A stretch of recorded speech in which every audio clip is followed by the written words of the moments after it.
My name is Mark Hauk. I'm a first degree black belt, Shodan.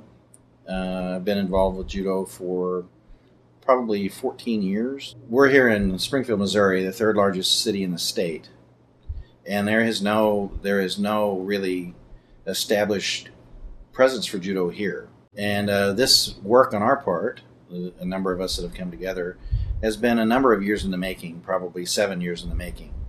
I started out teaching about 6 students in our garage in a house we were all living together in. After they had some time in study, all agreed and really understood that we desired to have judo here in a much larger way and a much larger presence than it's really ever been established here.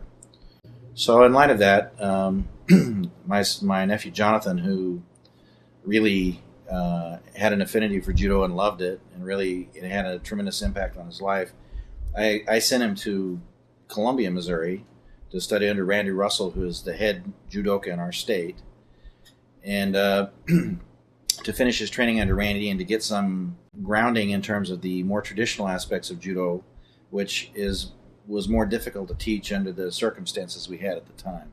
As far as my own, I have always used judo, found judo to be the best means of teaching cause and effect to people. It has a tremendous value in this respect, especially today when many young people live in a virtual reality, and so they're disconnected from. We're basically disconnected as a society. We're disconnected from each other, and in many respects, we're disconnected from reality. And judo is the best teaching tool I've ever found, bar none, for teaching lessons in this way and for grounding somebody in the truth about reality and the truth about morality. Right. Before judo happened, all my time would have been spent would just be spent alone. Really, whether it was, alone doing video games and that was my social interaction, or alone reading a book, but it was pretty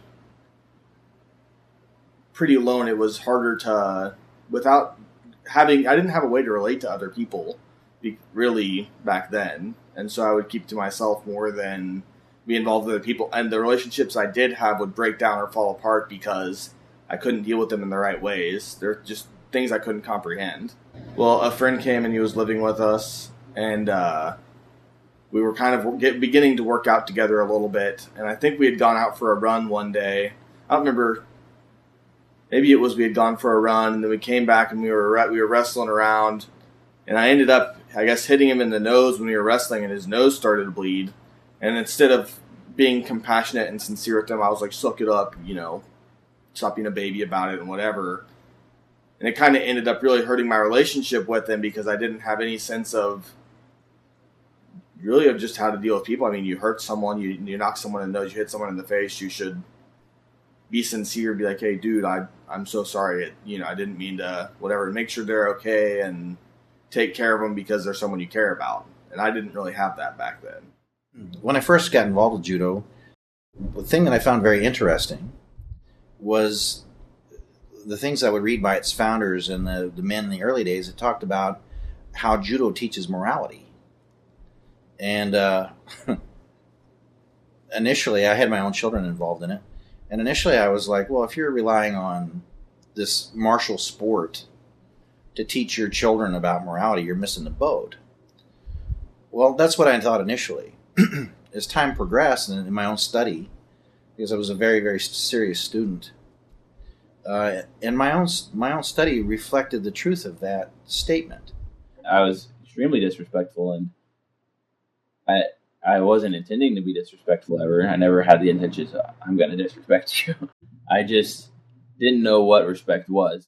I would get in a lot of stupid situations because I would say something that shouldn't be said out loud or shouldn't even be thought, or, just say something dumb that didn't make any sense. Judo helped me realize the difference between what I could and couldn't say and what I could and couldn't do. Because I would try things in judo that would seem like they would work, and then I would get smashed. I'd get thrown. I'd get countered. something would happen to where I'd fail. I'd fail to go doing it. I'd fail and I'd fail. If I didn't ask questions, I'd do the throw wrong. And I do wrong and I do it wrong and I do it wrong. So I kept asking more questions so I get the throw right. And whenever I got to a point when I had to communicate with someone, I knew that I shouldn't assume what the right thing was to do. Because in judo, if I assumed what the right thing was to do, I'd get thrown and I would fail. And so I would avoid that scenario, I would ask questions rather than assuming that I knew things. Judo is phenomenal for kids, for young people. It's phenomenal for people who are in bad situations, who are in bad homes. It's phenomenal for people who've been bullied and who need to regain self-confidence and become confident again. Well, from a leverage standpoint, it is one of the great things about judo is that anybody can do it. It's kind of designed so that a smaller person can throw a bigger person. So if you got in an actual fight scenario where you were a smaller person and you got in a fight, a smaller woman getting in a fight against a big man, and the big man doesn't know judo and the small girl does, she could actually throw him. Well, the judo in the sense that Mark taught it, the way it's a lot different than other schools it was principle based to start with. It was about correctness as a human being. It wasn't about anything else. You weren't going to do judo to fight someone. You weren't getting on the mat to beat the other guy up that was next to you. You were going out there to learn to be principled and correct, and winning or losing was a result of the degree to which you were correct. So if I go out there and I, work hard and I apply myself and maintain a correct philosophy and approach, a principled philosophy and approach to what I'm doing, I would have success on the mat. Where if you go out there wanting to beat the other guy up, you're not going to have any success. And that's never encouraged or worked towards. You work towards being principled and correct. In terms of how we intend to teach things here, it will be an emphasis on the philosophical and spiritual side of things as they apply to judo first, and then will be a secondary emphasis on competitions, although that will certainly be a part of things. But not just winning and losing, but being right, being upright.